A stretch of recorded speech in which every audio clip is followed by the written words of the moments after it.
ശിവയും മിത്രയും അന്ന് ഒരുപാട് സന്തോഷത്തിലായിരുന്നു. ശിവ തൻ്റെ സന്തോഷം ഉള്ളിലൊളിപ്പിച്ച് പുറമെ ഗൗരവക്കാരനായി അവൾക്ക് മുന്നിൽ നന്നായി അഭിനയിച്ചു. എന്നാൽ മിത്ര അവൻ്റെ കൂടെയുള്ള ആ നിമിഷങ്ങളിൽ ഒരുപാട് സന്തോഷത്തിലാണെന്ന് അവളുടെ മുഖം കണ്ടാൽ തന്നെ ആർക്കും മനസ്സിലാകുമായിരുന്നു. കടലിലേക്ക് ഉറ്റുനോക്കിക്കൊണ്ട് നിൽക്കുകയാണ് മിത്ര.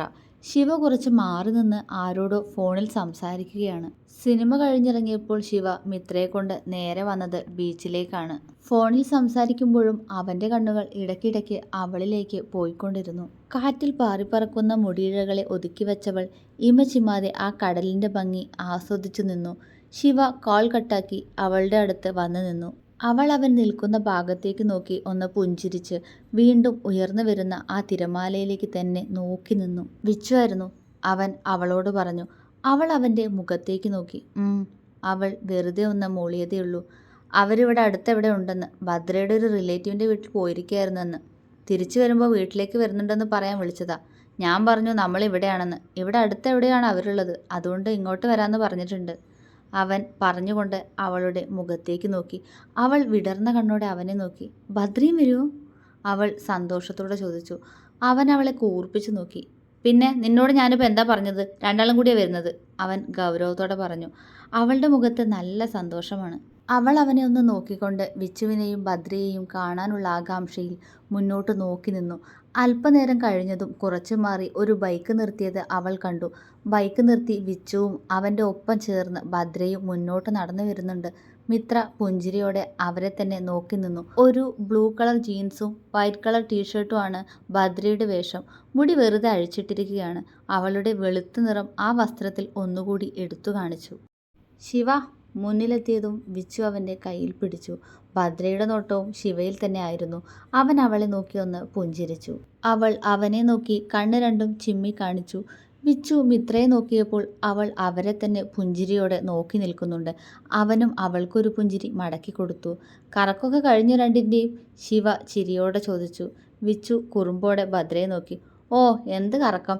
ഈ വിച്ചേട്ടൻ എപ്പോഴും തിരക്കാ ശിവേട്ടാ. ഇന്ന് തന്നെ ഞാൻ ഒത്തിരി പറഞ്ഞിട്ടൊന്ന് പുറത്തേക്ക് കൊണ്ടുവന്നേ. അപ്പോൾ അങ്ങനെ എൻ്റെ അമ്മായിയുടെ വീട്ടിലൊന്ന് പോയി, അത്രേ ഉള്ളൂ. അവൾ ചിരിച്ചു. ശിവ വിച്ചുവിനെ കൂർപ്പിച്ചു നോക്കി. എന്താടാ, ഇടയ്ക്കൊക്കെ ഇവളെയും കൊണ്ടൊന്ന് പുറത്തൊക്കെ പൊക്കൂടെ നിനക്ക്? എൻ്റെ ഭദ്രമോക്ക് നല്ല സങ്കടമുണ്ട് അല്ലേടാ? അവൻ അവളെ നോക്കി ചിരിയോടെ പറഞ്ഞു. അവളൊന്ന് മൂളി. എൻ്റെ പൊന്ന് ശിവ, ഈ കുരിപ്പ് വെറുതെ പറയുന്നതാ. നിനക്കറിയാവുന്നതല്ലേ ഇവൾ വാശി പിടിച്ചുള്ള കാര്യം. ഇന്നലെ വർക്കിൻ്റെ ഇടയിൽ വിളിച്ചിട്ട് അവൾക്ക് പുറത്തു പോകണമെന്ന് പറഞ്ഞ് വാശി പിടിച്ചു. കൂടെ എൻ്റെ അനിയത്തി കുരിപ്പും. അവസാനം പണിയിട്ടെറിഞ്ഞ് വീട്ടിലേക്ക് വന്ന് ഇവറ്റകളെയും കൂട്ടി പുറത്തേക്ക് പോയി. അവൻ ഭദ്രയെ തറപ്പിച്ചു നോക്കിക്കൊണ്ട് ശിവയോട് പറഞ്ഞു. ഭദ്ര അവനെ നോക്കി പുച്ഛിച്ചു. രണ്ടിൻ്റെയും കാട്ടിക്കൂട്ടൽ കണ്ട് ശിവയ്ക്ക് ചിരിയാണ് വന്നത്. മതി മതി, രണ്ടെണ്ണവും മിണ്ടി പോകരുതിനി, ശിവ കപടദേഷ്യത്തോടെ പറഞ്ഞു.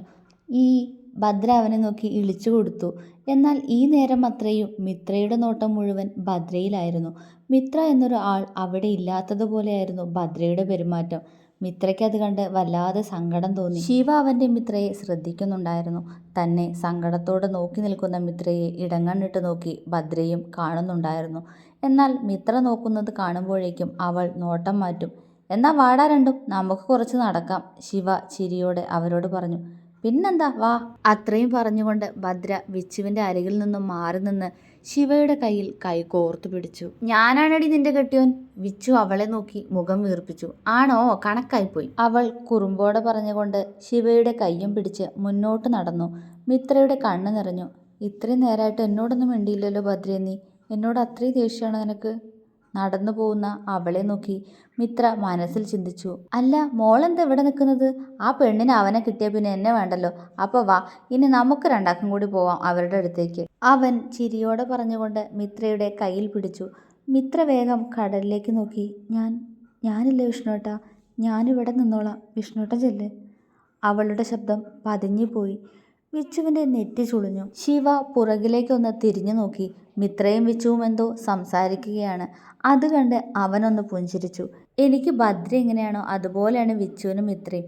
രണ്ടുപേരും സംസാരിച്ചോട്ടെ എന്ന് ഭദ്ര നേരത്തെ എന്നെ വിളിച്ചപ്പോൾ പറഞ്ഞിരുന്നു. അവൾക്ക് എന്തൊക്കെ വിച്ചുവിനോട് പറയാനുണ്ടെന്ന് ഭദ്രയ്ക്ക് എനിക്ക് തോന്നിയിരുന്നു. അതുകൊണ്ടാണ് താനും ഭദ്ര പറഞ്ഞത് ശരിവെച്ചത്. അതിനു വേണ്ടിയായിരുന്നു ഇത്രയും നേരമുള്ള ഈ കുരിപ്പിൻ്റെ അഭിനയം, അവൻ മനസ്സിൽ ചിന്തിച്ചുകൊണ്ട് ഭദ്രയുടെ തലയിലൊന്ന് കൊട്ടി. ഭദ്ര തലയിൽ ഒഴിഞ്ഞുകൊണ്ട് അവനെ കൂർപ്പിച്ചു നോക്കി. എന്താ, അവൾ മുഖം വീർപ്പിച്ചുകൊണ്ട് ചോദിച്ചു. അവൻ ചിരിയോടെ അവളോട് തിരിഞ്ഞു നോക്കാൻ പറഞ്ഞു. അവൾ മിത്രയെയും വിച്ചുവിനെയും ഒന്ന് നോക്കിക്കൊണ്ട് ശിവയെ നോക്കി പുഞ്ചിരിച്ചു. നീ സംസാരിക്കാത്തതുകൊണ്ട് അവൾക്ക് നല്ല വിഷമമുണ്ട് ഭദ്രേ, ശിവ അവളോട് പറഞ്ഞു. അറിയാം. അവളുടെ ശബ്ദം പതിഞ്ഞു പോയിരുന്നു. പിന്നെ എന്തിനാണ് ഇനിയും ഈ അഭിനയം ഭദ്രേ? അല്ലെങ്കിൽ തന്നെ ഞാൻ അവളെ ഒരുപാട് വേദനിപ്പിക്കുന്നുണ്ട്. അതിൻ്റെ കൂടെ നിന്റെ അവഗണന കൂടി. സങ്കടം തോന്നുന്നുണ്ടാവും ഭദ്രേ അവൾക്ക്. അവൻ മിത്രയെ നോക്കിക്കൊണ്ടാണത് പറഞ്ഞത്. അറിയാം ശിവേട്ട, എനിക്ക് അവൾക്ക് ഒരുപാട് സങ്കടം തോന്നുന്നുണ്ടാവും. അവളെപ്പോലെ തന്നെ അവളോട് മിണ്ടാണ്ടിരിക്കുമ്പോൾ ഞാനും വേദനിക്കുന്നില്ലേ? അവളുടെ ശബ്ദമിടറി. ശിവ അവളെ ചേർത്ത് പിടിച്ചു. ഇങ്ങനെ ആയിരുന്നില്ലല്ലോ ശിവേട്ട നമ്മുടെ മിത്ര. അവൾ നല്ല മിടുക്കിയായിരുന്നില്ലേ? എൻ്റെ അത്ര വാശിയില്ലെങ്കിലും കുറുമ്പുണ്ടായിരുന്നു. ആദ്യമായി ശിവേട്ട അവളെ കണ്ടപ്പോൾ അവൾ എങ്ങനെയായിരുന്നു എന്ന് അറിയില്ലേ? അവൾ എന്നും പൂച്ചക്കുട്ടിയായിട്ടുള്ളത് ശിവേട്ടൻ്റെ മുന്നിൽ മാത്രമാണ്. അവൾ പറഞ്ഞു നിർത്തിയപ്പോൾ ശിവ അവളെ തന്നെ ഉറ്റുനോക്കിക്കൊണ്ട് നിൽക്കുകയായിരുന്നു. എനിക്കെൻ്റെ പഴയ മിത്രയാണ് വേണ്ട ശിവേട്ട. എപ്പോഴും എന്നോട് കുറുമ്പ് കാണിക്കുമായിരുന്നു അവൾ. ദേഷ്യപ്പെടുമായിരുന്നു, പിണങ്ങായിരുന്നു. പക്ഷേ ഞാൻ പോയി മിണ്ടണം. അങ്ങനെ കുറച്ച് പിടിവാശിയൊക്കെ അവൾക്കുണ്ടായിരുന്നു. പക്ഷേ ഇതെൻ്റെ പഴയ മിത്രമല്ല ശിവേട്ട. കണ്ണുകൾ നിറച്ചുകൊണ്ട് ഭദ്ര പറഞ്ഞു നിർത്തി. ശരിയാണ്, ഇങ്ങനെ ആയിരുന്നില്ല എൻ്റെ ശ്രീ. ഞാൻ ദേഷ്യപ്പെട്ട പെണ്ണിന് പേടിയാണ്. അപ്പം കണ്ണ് നിറയ്ക്കും. അത് അന്നും അതെ ഇന്നും അതെ. പക്ഷേ കാശിയോടും വിച്ചുവിനോടും അജുവിനോടും അക്കുവിനോടും വിഷുവോടൊക്കെ അവൾ നല്ല കൊഞ്ചാറുണ്ട്, വഴക്കിടാറുണ്ട്, പിണങ്ങാറുണ്ട്. തന്നോട് പിണങ്ങാൻ അവൾക്ക് പേടിയാണ്. പിണങ്ങിയ ഞാൻ പിന്നെ മിണ്ടാൻ പാടാണ്, അത് അവൾക്കറിയാം. പക്ഷേ ബാക്കിയുള്ളവരുടെ കുറുമ്പിയായിരുന്നു അവൾ. എന്നോട് ഇങ്ങനെ ആയിക്കൂടെ ഇവൾക്ക് എന്ന് പലപ്പോഴും ചിന്തിച്ചിട്ടുണ്ട്.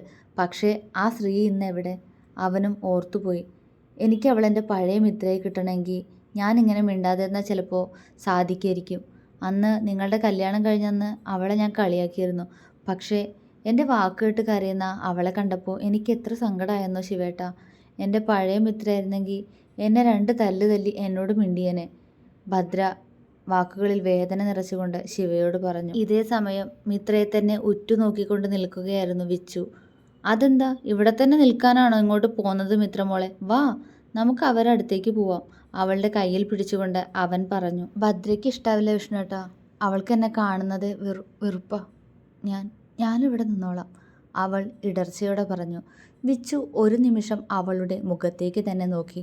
ആ കണ്ണുകളിൽ വേദന മാത്രമാണ്. വിച്ചു ഒന്ന് നിശ്വസിച്ചു. ശിവ, അവൻ മോളോടെങ്ങനെയാ? അവൻ അവളുടെ മൂഡ് മാറ്റാൻ കുറുമ്പോടെ അവളോട് ചോദിച്ചു.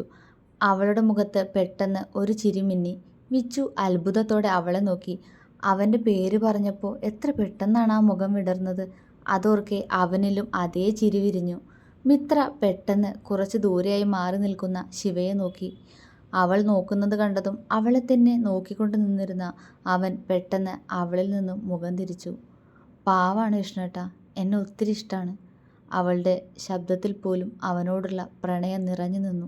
എന്നിട്ടാണോ നിന്നോട് എപ്പോഴും ദേഷ്യം കാണിക്കുന്നത്? അവൻ കുസൃതിയോടെ ചോദിച്ചു. അവൾ അതിനൊന്ന് പുഞ്ചിരിച്ചതേയുള്ളൂ. പരിഭവമാണ് എന്നോട്. ഞാൻ ദത്തേട്ടനെ വേണ്ടാന്ന് പറഞ്ഞതുകൊണ്ടുള്ള പരിഭവം. വീണ്ടും വീണ്ടും എൻ്റെ മുന്നിൽ വന്ന് നിന്നിട്ടും ഞാൻ ആട്ടി ഓടിച്ചില്ലേ, അതുകൊണ്ടുള്ള ദേഷ്യം, അവൾ കലങ്ങിയ കണ്ണോടെ പറഞ്ഞു നിർത്തി.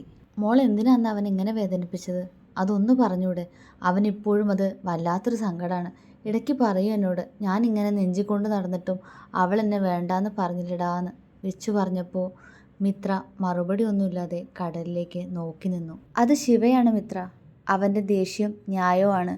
അവൻ്റെ പ്രണയം സത്യമാണ്. നീ അവനെ വേണ്ടാന്ന് പറഞ്ഞിട്ടിട്ട് പോയപ്പോൾ ഞങ്ങൾ കണ്ടതാണ് തകർന്നു പോയ അവനെ. അതുകൊണ്ട് അവൻ്റെ ദേഷ്യം മാറാൻ ഇനിയും കാത്തിരിക്കേണ്ടി വരും നീ ചിലപ്പോൾ. അവൻ്റെ വാശി നിനക്കറിയാവുന്നതല്ലേ. നീ ചിലപ്പോൾ ഇനിയും വേദനിക്കും, വിച്ചു പറഞ്ഞു. മിത്ര അതിനുമൊന്ന് ചിരിച്ചതേയുള്ളൂ. ആ ദേഷ്യത്തിനും വാശിക്കും അപ്പുറം ദത്തേട്ടൻ എന്നെ പ്രണയിക്കുന്നുണ്ട് വിഷ്ണുവേട്ടാ. അതെനിക്കറിയാം. എന്നെ നോവിക്കുമ്പോൾ അതിനേക്കാൾ കൂടുതൽ ആ മനസ്സ് പിടയുന്നതും ഞാൻ അറിയുന്നുണ്ട്. അത്രത്തോളം എൻ്റെ ദത്തേട്ടൻ എന്നെ സ്നേഹിക്കുന്നുണ്ട്. അവളുടെ ശബ്ദം പതിഞ്ഞു പോയിരുന്നു. വിച്ചു അത്ഭുതത്തോടെയാണ് അവളെ നോക്കിയത്. അവൻ്റെ ഉള്ളിൽ മുഴുവൻ മിത്രയോടുള്ള പ്രണയമാണ്. അത് മറച്ചു വെച്ചുകൊണ്ടാണ് അവളുടെ മുന്നിൽ അവൻ ഈ ദേഷ്യത്തിൻ്റെ മുഖംമൂടി അണിഞ്ഞിരിക്കുന്നത്. എന്നിട്ടും അവൾ അറിഞ്ഞിരിക്കുന്നു അവനെ. വിച്ചു ഒന്ന് പുഞ്ചിരിച്ചു. വാടോ, നമുക്ക് അവരുടെ അടുത്തേക്ക് പോവാം. ഭദ്ര മിണ്ടുന്നില്ലെങ്കിൽ വേണ്ട, മോള് വാ, അവൻ സ്നേഹത്തോടെ അവളോട് പറഞ്ഞു. അവൾ പുഞ്ചിരിച്ചുകൊണ്ട് അവനൊപ്പം നടന്നു. ഇരുവരും ശിവയുടെയും ഭദ്രയുടെയും അടുത്തേക്ക് എത്തിയതും ഭദ്ര മിത്രയെ നോക്കി ഒന്ന് പുച്ഛിച്ചുകൊണ്ട് വിച്ചുവിൻ്റെയും ശിവയുടെയും കൈ പിടിച്ച് വെള്ളത്തിലേക്ക് ഇറങ്ങാനായി മുന്നോട്ട് നടന്നു. മിത്രയുടെ മുഖം മങ്ങി. ശിവയുടെ നോട്ടം ആദ്യം പോയത് അവളുടെ മുഖത്തേക്കാണ്. അവൻ നോക്കുന്നത് കണ്ടതും അവളൊന്ന് പുഞ്ചിരിച്ചു. ശിവയ്ക്ക് വല്ലായ്മ തോന്നി. ഞാനില്ല ഭദ്രേ, നിങ്ങൾ ഇറങ്ങിയിട്ട് വാ, ഞാൻ ഇവിടെ നിന്നോളാം. അവൻ മിത്രയെ നോക്കിക്കൊണ്ടാണ് അത് പറഞ്ഞത്. ഭദ്ര അവനെ കൂർപ്പിച്ചു നോക്കി. വേണ്ട, ശിവേട്ടന് വരണം, അവൾ വാശിയോടെ പറഞ്ഞു. ശിവയുടെ നോട്ടം അപ്പോഴും മിത്രയിൽ തന്നെ തങ്ങി നിന്നു. ഭദ്രയുടെ വാശിയോടെയുള്ള സംസാരം കേട്ടതും അവളുടെ ചുണ്ടിൽ ഒരു പുഞ്ചിരി വിരിഞ്ഞു. അത് കണ്ട് അവൻ്റെ മുഖം വിടർന്നു. ഞാൻ വരാം, അവൻ പറഞ്ഞു. ഭദ്ര ചിരിച്ചു. നീയും കൂടി വാ മിത്ര, ശിവ ഗൗരവത്തോടെ അവളോട് പറഞ്ഞു. മിത്രയുടെ മുഖം സന്തോഷം കൊണ്ട് വിടർന്നു പോയി.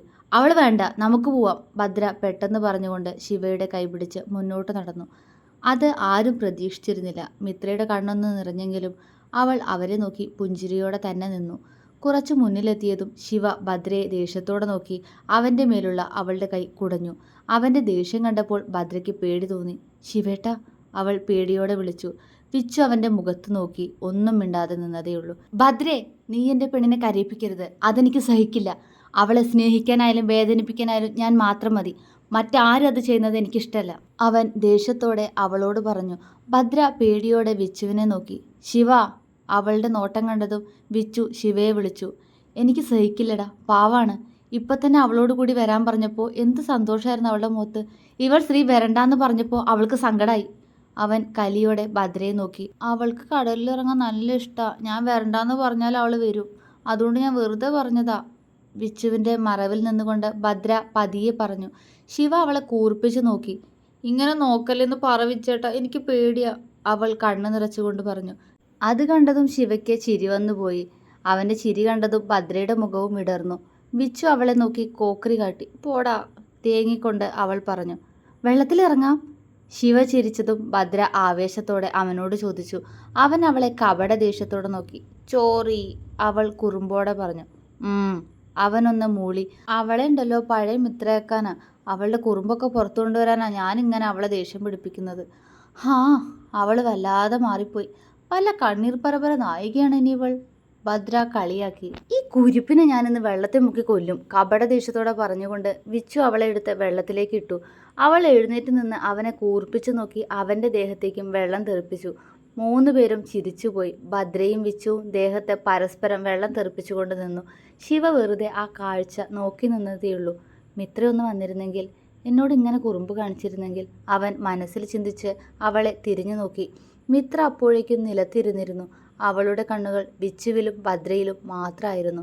ശിവ അവളുടെ മുഖത്തേക്ക് നോക്കി. അവളും ആഗ്രഹിക്കുന്നത് ഞാൻ ആഗ്രഹിക്കുന്നത് തന്നെയാവും, അവൻ മനസ്സിൽ പറഞ്ഞു. മിത്ര അവരെ തന്നെ കണ്ണിമയ്ക്കാതെ നോക്കിയിരുന്നു. എന്ത് സന്തോഷത്തിലാണവർ. അത് കാണെ അവളുടെ ചുടികളിലും ഒരു പുഞ്ചിരി വിരിഞ്ഞു. ശിവ അവിടെ മാറി നിന്ന് അവരെ രണ്ടാളെയും നോക്കുന്നത് മിത്ര കാണുന്നുണ്ടായിരുന്നു. അവളുടെ മുഖം വീർത്തു. അവൾ വേണ്ടാന്ന് പറഞ്ഞെന്ന് കരുതി അങ്ങേർക്ക് എന്നെ ഒന്ന് വിളിച്ചൂടെ, മരങ്ങോടൻ, എന്നിട്ട് ഒറ്റയ്ക്ക് പോയി നിൽക്കുന്ന നോക്ക്, മിണ്ടില്ല ഞാൻ, അവൾ പരിഭവത്തോടെ മനസ്സിൽ പറഞ്ഞുകൊണ്ട് മുട്ടിൽ കൈവച്ച് അതിലേക്ക് മുഖം അമർത്തി കുറച്ചപ്പുറം മാറി വെള്ളത്തിൽ കളിക്കുന്ന കുട്ടികളെ നോക്കിയിരുന്നു. അരികിലായി ആരോ വന്നിരിക്കുന്നത് അവൾ അറിഞ്ഞു. പക്ഷെ അവൾ മുഖമുയർത്തി നോക്കിയില്ല. അതാരാണെന്ന് അവൾക്കല്ലാതെ മറ്റാർക്കറിയാം. ശിവ അവളുടെ തലയിൽ ചെറുതായി ഒന്ന് തലോടി. സ്നേഹത്തോടെ. അവൾക്ക് സന്തോഷം തോന്നി. എനിക്ക് സങ്കടമായെന്ന് മനസ്സിലായി കാണും, പാവം, അവൾ അങ്ങനെ തന്നെ ഇരുന്നു കൊണ്ട് ചിന്തിച്ചു. അപ്പോഴും അവൾ അവനെ മുഖമുയർത്തി നോക്കിയില്ല. അവളുടെ ആ ഇരിപ്പ് കണ്ടപ്പോൾ അവനെന്തോ വിഷമം തോന്നി. ഞാൻ പോവില്ലായിരുന്നു മിത്രേ, അവൾ എന്നെ വലിച്ചുകൊണ്ട് പോയതല്ലേ, അവൻ പറഞ്ഞു. ഒരു കൊച്ചുകുട്ടി പറയുന്നത് പോലെ അവൾക്ക് തോന്നി. അവൾ വിടർന്ന മുഖത്തോടെ അവനെ നോക്കി. അവൻ്റെ നോട്ടവും അവളുടെ മുഖത്തായിരുന്നു. അസ്തമയ സൂര്യൻ്റെ ചുവപ്പൊന്നാകെ തൻ്റെ പെണ്ണിൻ്റെ മുഖത്ത് നിറഞ്ഞു നിൽക്കുന്നത് പോലെ അവന് തോന്നി. സാരില്ല, അവൾ പറഞ്ഞു. അപ്പോഴും അവൻ്റെ നോട്ടം അവളുടെ മുഖത്തായിരുന്നു. അത് കണ്ട് അവളുടെ നെറ്റി ചുളിഞ്ഞു. എന്തേ, അവൾ സംശയത്തോടെ ചോദിച്ചു. അവൻ പെട്ടെന്ന് അവളുടെ ഇടുപ്പിലൂടെ കൈയിട്ട് അവളെ ചുറ്റിപ്പിടിച്ചുകൊണ്ട് അവളുടെ തോളിലേക്ക് മുഖം അമർത്തി വെച്ച് മുന്നോട്ട് നോക്കിയിരുന്നു. മിത്ര ആദ്യം ഒന്ന് ഞെട്ടിയെങ്കിലും പിന്നീട് പുഞ്ചിരിയോടെ അവൻ്റെ മുഖത്ത് അവളുടെ കൈ വെച്ച് തലോടി. അവൻ ആ കൈ പിടിച്ചെടുത്ത് അവളുടെ ഉള്ളം കൈയിൽ അമർത്തി ചുംബിച്ചു. മിത്ര ഞെട്ടിപ്പോയി. പക്ഷെ അവൾ അനങ്ങിയില്ല. ഐസ്ക്രീം വേണോ നിനക്ക്? അവൻ അങ്ങനെ തന്നെ കിടന്ന് അവളുടെ മുഖത്തേക്ക് നോക്കി. വേണം, അവൾ പെട്ടെന്ന് തന്നെ മറുപടി പറഞ്ഞു. അവൻ അവളെ മുഖമുയർത്തി നോക്കി. ഇപ്പം കൊണ്ടുതരാം. അത്രയും പറഞ്ഞുകൊണ്ട് അവൻ എഴുന്നേറ്റ് മുന്നോട്ട് നടന്നു. മിത്ര ചിരിയോടെ അവൻ്റെ പോക്ക് നോക്കി നിന്നു. ഈ മനുഷ്യൻ എന്നോട് ദേഷ്യമാണെന്ന്. വിഷ്ണുവേട്ടന് എന്തറിയാം എൻ്റെ ദത്തേട്ടൻ്റെ മനസ്സ്? ആ മനസ്സത് ഇന്ന് ദത്തേട്ടൻ്റെ സ്ത്രീക്ക് മാത്രമേ അറിയൂ. അവൾ പ്രണയത്തോടെ പതിയെ പറഞ്ഞു. അവരെ തന്നെ നോക്കിക്കൊണ്ട് നിന്ന വിച്ചുവും ഭദ്രയും പരസ്പരം നോക്കിയൊന്ന് പുഞ്ചിരിച്ചു. എന്നാൽ അവളെ തന്നെ കൊതിയോടെ നോക്കിക്കൊണ്ട് നിന്ന ഒരുവൻ്റെ കണ്ണുകളിൽ ശിവയെ കൊല്ലാനുള്ള ദേഷ്യം നുരഞ്ഞുപൊന്തി. ദേഷ്യത്തോടെ അവൻ കാറെടുത്ത് മുന്നോട്ട് തിരികെ പോയി. തുടരും.